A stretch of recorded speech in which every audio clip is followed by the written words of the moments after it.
Ömür ortasında basıp duram. Artta yazlar, alda küzlerim. Jırlanmagan köpme jırlarım var. Eytilmegen köpme sözlerim. Mine 60 yaşga jetip kelebez. Соңгы yıllarda türlü janrlarda ijat etüşü avtorlarının buluğu ayrıca süyündüre. Labib Liron da şuşu isimlikten profesyonel derecesi ülgürüp jitken salatlı edebiyatının türlü janrlarında balalar işinde, ülkenler işinde birday aktif yazışı. İjat ömrümde bir köp vakıgalar bulgan, köpmedir eserler yazılgan. Anı indi adette yazışlar üzere bey vermeyi, halk bire. Мен шушы дәуірде енді ижат еткенде жазушы болып бірінші қаламдарын тебіреткенде дұрысырағы университетқа келгеш Қазанда өзімнің естішлерімді ұшып мына шу ұлпат жазушыларға ұлашқан уақытта олардың ижаты біле танышқанда өзіме айтқан едім ақырын барған Ирақ барған ашығып қабаланып бармы ояғында болдым мен һәр вакыт. Шушы девиз минем тормыш девизы болды инде. Менә үземә үзем ышанып җитмәгән вакытта мин инде бик ашкынып, инде бәйгеләргә дә катнашмадым. Үземнең җиңәсемне ышанган чиракта диндидер әйтер сүзем булганда гына мин шайтып калкырга тырыштым. Инде булай гадәттә читтә күзәтеп торучанрак булдым гадәттә. Кешеләр сөйләгәндә, ул көннәр сөйләшкәндә инде алпат каләмдәшләребез сөйләгән вакытта мин инде шул мыек астынан елмаеп торуны кулайрак күрдем. Әкренләп иҗат ителде, байтак китап язылган, 18-20 китап язылган инде. Сон артыннан куу булмады минем. Ләкин бер шундый бер кызыклы үземә үзем куйган бер максат дип әйтик, миндә шундый бер алым булды үземә калса. Төрле жанрдан чыксын дип теләдем инде. Бар бит безнең кыры балалар өчен язучы шагыйрьләребез бар. Кыры теге зурлар өчен иҗат итүче шагыйрьләребез бар.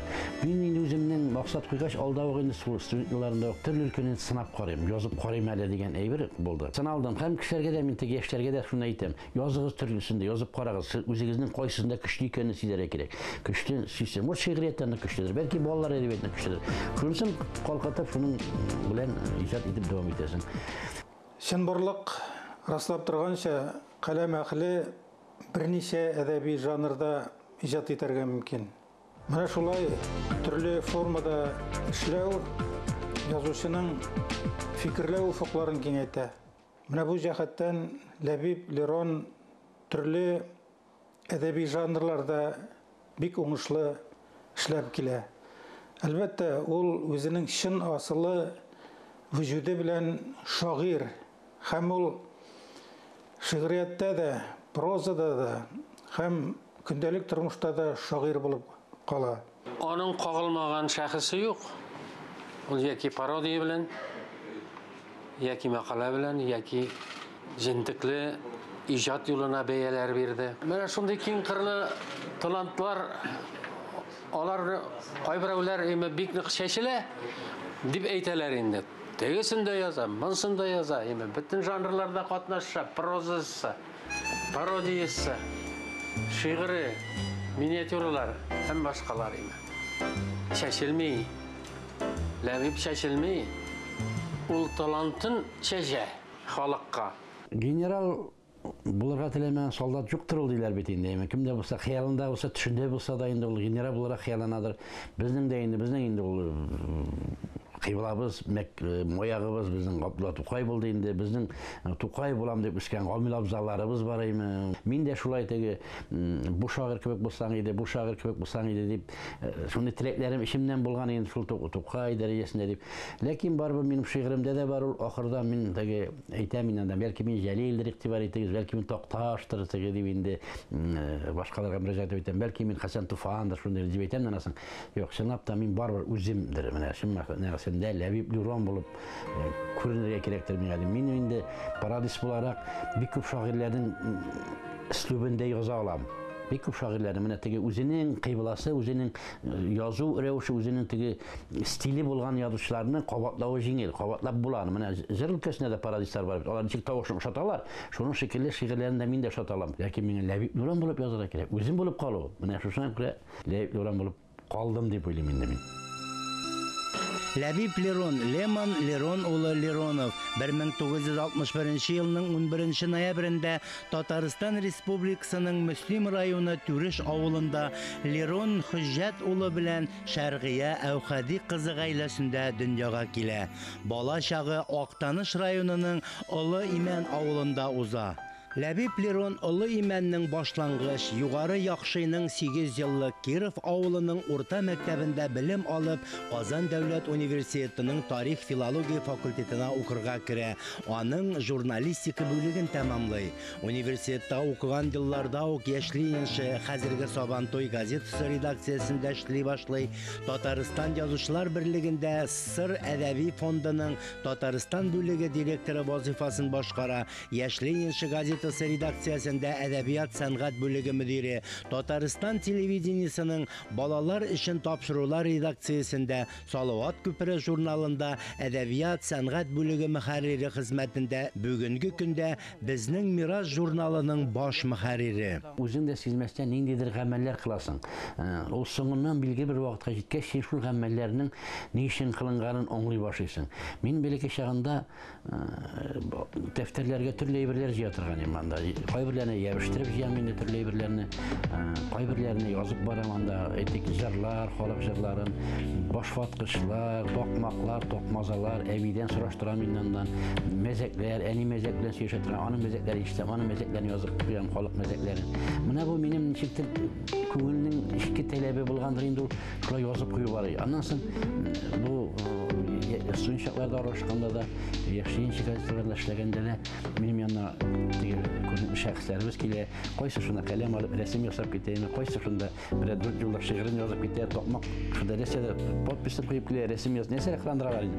Шуларны кагазлар кала, шуларны җыеп барам мин, аерым папкаларга. Ул минем үзем датагына куеп барам. Шушы дата шуның кулы дип кенә куям. Шул язып калдырды, шул язып калды. Менә бу тегән ничектер, ни өчен җыганым үзем җавабымча шундай белән күп җыйдым. Бөтенесен җыеп бардым. Һәм менә шушы минән башта аңламадым да. Хәзер менә шушы Мирас журналында эшкә китереп куйгачтым. Менә шушында мин аңлап куйдым. Мине Аллаһ Тәгалә дип әйтгәндә, бәләкәй чагыннан ук менә шушында итеп әзерләттергән миңа менә шуны. Син әзерлә кирәк, булар мирас. Миндә күпме хат бар, автор язучыларның күпме язучыларның фотолары бар иде. Булар барысы да мирас. Безнең мирас чыннарасында хәзер татар халкының үткәнен чагылдыручы, аның тарихын, мирасын, әдәбиятын чагылдыручы бер үзәк булып кара. Һәр бер үзәктә әлбәттә бер шәхес булырга тиеш. Менә Ләбиб Лерон дигән шәхес безнең бар.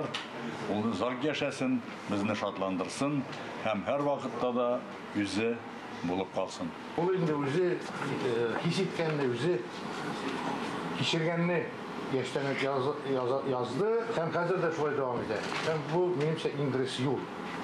Чөнки үзен кичермәгәнне кайдандыр укыган, кайдандыр ишеткәнне язу ул әлбәттә ансы да кирәктер, ләкин ул барыбер шагыйрьне ачып бетерә алмый. Минемчә шул таныс кына язмагандыр ул. Ул жанрга аның көче җитмәде, бик күпләр шуның белән шөгыльләнә. Шуңа күрә безнең буында менә шундый bir жанрга көче җитмәгән кешеләр барса да, мин шуның белән горурланам. Кешенең кем икәнен тирәнрәк белергә теләсәң, аның туган җиренә бар. Анда яшәгән кешеләр белән аралаш, туган нигезен күр, туганнары, гаиләсе белән аралаш диләр. Безнең әлеге сәфәребез Татарстанның Мөслим районы Түреш авылына. Героебыз шушында дөньяга килә. Менә бәләкәй генә авыл, бу Түреш дигән авыл, Түринеш. Шушы бәләкәй генә авылдан ничәмә күрдем шәхес. Наил абый Әйүпов. Аннан соң менә Харас абый Әйүпов. Шушында менә Җәгит абый Әхмәтҗанов шушы авылдан. Хәрбиләр дә бар монда бизнесменнар да бар бу авылда, хезмәт ветераннары менә минем әтигендә ул гомер буе трактор җитте монда, атаклы тракторчы, аны инде белмәгән кеше юк бу Мөслим районында, Татарстанда. Ул зур үзе менә шушы бөтен авылның менә шушы аркылыга буйга сөргән кеше тракторы белән. Сен буйлары монда, ак буйлары бетештә. Менә шушы җирлектә гомерләр үткән инде. Кеше буларак гаҗәп җылы, ягымлы кеше. Менә ул исән микән эшнеби. Кем исән микән эшнеби? Буның коды. Шуны әйтү белән бөтен тәнгә җылы йөгерә. Инде аның белән күрешкәндә ул һәр вакыт җылмаеп, аның һәр күзәгеннән якты бер көлә. Менә ул тормышка шулай яратылган. шулай иҗат итте дип уйлыйм мин аны. Менә мин аның төп сыйфаты менің әлбәттә язучы буларак юморист инде. Кем ничек әйтә, миңа калса ул юморист, комедиялар язучы, тормышта шатлык табучы кеше. Аның юморына хас сыйфат табигыйлык, халыкчанлык. Кам белән бирелә миңа калса. Менә бер яктан шуңа сөенәм, хезмәт кешесе. Хезмәтне сойлап бер җавда алмай, бер генә профессия. Нинди профессия алсаң да үзеңнең хезмәтеңә универсаль кеше булырга кирәк. Дөнья карашыңа миңа канагат. Канагат булып китәм. Вот, шуңа әйтәм, ул да төрле поста йөреп, акчасынан куып, нитеп йөрмәй, мәкерләнеп, кайта ул менә мактанып йөрмәй, менә мин булдырам, теге булдырам дип. Кайтып күрәбләр итеп шаклап ала. Бу кешегә нәрсә инде? Рәхмәттән башка бер сүз әйтә алмыйм мин. Үзебезнең бала кебек үстендә ул бергә яшәдек бит инде. 2 кызым бар, 1 малаем бар. Аның 4-се бергә. Кичкене вакыттан бик акыллы инде. Ул башта космонавт булып, укырга киткән космонавт булам дип йөрде инде. Ана укуында бик яхшы укыды. Укытучылар да бик макталар инде. Булай тыңламай гына утыралар иде. Сөйләсәң Сүйләп бирәдер иде, башы эшләгән инде, әйбәт эшләгән инде. Сен укучылар арасында эшектер күңелемә бик якын булып сакланасың. Сен шук, шаян, эш сөючән, иптәшләрең белән аралашучан булып үстең. Сен бик күп үздерешләрең белән укып, эшләп, бик күп дәрәҗәләргә ирештерештең. Сиңа изге теләгем, сиңа изге догам. Безнең тапшыруның бүгенге герое гаиләсе белән дә бик бәхетле. Студентлар очраштырды. Без икебез дә ул журналистикада, мин филологиядә укганда очраштык һәм икебез ике яктан, мәсәлән, мин Күпмарадан, ул Актаныш Мөслим ягыннан шушылай танышып киттек тә 2-3 авылны хәзер үз итәбез. Менә шушы авылда дип әйтим инде, аның кендек каны тамган. Ул шушы нигездән башлаган кеше бит. Ләбиб үсә, аның белән бергә янәшәдә мин дә бераз үсәм. Аның белән бергә аның ышыгында яшәү миңа рәхәт. Ул битараф кеше түгел. Милләт өчен, халык өчен, менә безнең республикабыз өчен дә ул күйіп яши, һәр вакыт менә уйлана, ниндидер бурычлары булса, ул шушы фикерләр белән ортаклаша. Ниндидер безнең халкыбызга кагылышлы, шатлыклы вакыйгалар булса, горурлана, шатлана. Ягъни менә шундый аның битараф булмауы да безнең өчен бер үрнәк, һәм бездә менә шулай итеп үзебезнең халкыбыз өчен, милләтебез өчен, аның киләчәге өчен уйланып, борчылып, нидер планнар, максатлар куеп яшибез. Менә ул безне шуңа да өйрәтә. Глобаль фикерләргә дә, үзеңне генә уйларга түгел, эгоист түгел, ә менә әле якын тирәдәге кешеләр, үзеңнең милләттәшләрең турында уйланырга да. Әтиебез әлбәттә чыннан да киң кырлы кеше, ул бөтен яктан да уңган, чыннан да ул алтын кулы дип әйтәләр бит инде, ирот эшләрен барысын да эшли ала. Анасын бик тәмле пешерә торган кеше име. Язуларын инде әйтеп тә тормыйм, аның барысы да беләсез. Әйе, әти белән бик горурланам, чөнки менә кечкенәдән инде мәктәптә дә укыганда китапны ачасың бит инде, әтинең шигыре. Бу синең әтиң мәллә дип сорыйлар инде. Әй, хәзер оныклар инде кайтайсының балалары. Алар да без әти бабайның шигырен өйрәндек бүген дип, алар да шуны шаккаталар инде. Менә миңа да инде бу горурлык хиссе тудырадыр инде кичне чактан ук. Исәмсез мин Нурихан, әтинән мин зур, о татарча уйлыйм, сөйләшәм, үсәм шын татар булып. Әни Айсылу исемле, әтием Ленар Гатин, әнем иматур әни, әтием иншәп әти. Бабамның бер шигырен сөйләйм. Йөри торган урындык. Әтинең кил җикәсендә алмаш тилмәш утырдык. Энем әйтә, син әтием, йөри торган урындык. Тормыш булгач, башка эш һөнәрләргә дә эшләргә туры килде.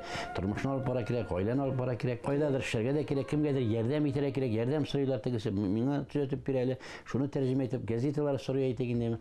Шуңа күрә күпмедер вакыт менә читкә дә китеп үтте. Менә бер вафатына 10 көн кала мөдәррис әгънамнан сорагач, мөдәррис абый ничек, нинди үзеңнең бәя бирәсең тормышыңа дигәч, инде бик күп вакытым әләй-шәләй үтеп үтте диде. Шуңа күрә теге әләй-шәләй дә җөрелде.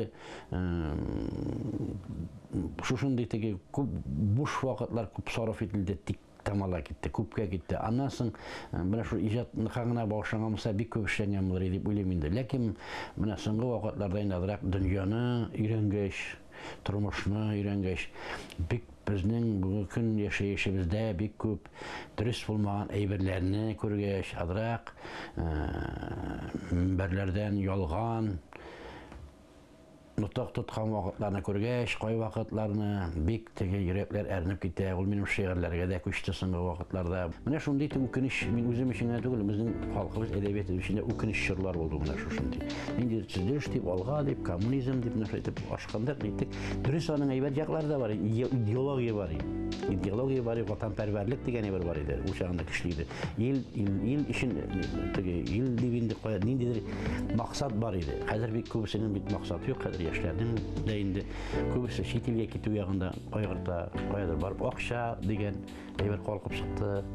Мин үзем дөнья куласа ул дип саныйм. Дөнья куласа дигән сүз ул теге колесодан алынган бит, түгәрәк әйләнеп тора. Менә бүген менә бу аскылышта булса, менә безнең теге вазгыятьләр авыррак вакыт булса, әле безнең мәхәббәт әкренә күтәрелеп, әле bir motor күтәреш чырларда булыр дип билем. Безнең әдәбиятыбызның да, мәдәниятыбызның да хәлләребез яхшырыр дигән өметтә мин һәм киләчәккә безнең инде менә шул ватанпәрвәрлектә кайтыр дип билем. Телгә мөнәсәбәтләребездә изге урын буш тормас. Алда безнең якты өметләр, якты киләчәк көтә дип уйлыйм. Яши тәҗрибә туплыйсың дигән кебек, акыл туплыйсың, акыл туплана, акыл шарлана. Шуның шикелле шөкер итеп яшәргә өйрәнәсең. Чынлап та мин тормыш юлымда очраган бик күп укытучыларыма, ұстазларым, рухи ұстазларыма, каләмдәшләр арасында да булды, шын мәгънәсендә укытучылар арасында да булды. Менә шул ук мине дөньяга иңдергән әнием, мин тәрбияләгән әбием, әбезән әнкәй дип йөртте минем. Җиңгәм бар, Асия җиңги. Мин алар белән тәрбияләндем. Аннан соң минем әниемнең өлесе Рөстәм абый бар, аларга рәхмәтле. Аннан минем әтием Лирон бит инде, аның дуслары Фуат абый Садриевлар, Мөҗәгыйть абыйлар, шул ук авылдашларым менә ихтирамлы, игътибарлы булган шушындый кешеләр булды бик күп. Рәхмәт Ходаема ди, менә шундый кешеләр очраштырганың өчен. Менә шулай безнең бүгенге героебыз Ләбиб Лерон шундый күп кырлы эшчәнлек белән яши, иҗат итә, киләчәккә ышаныч белән карап тормыш итә.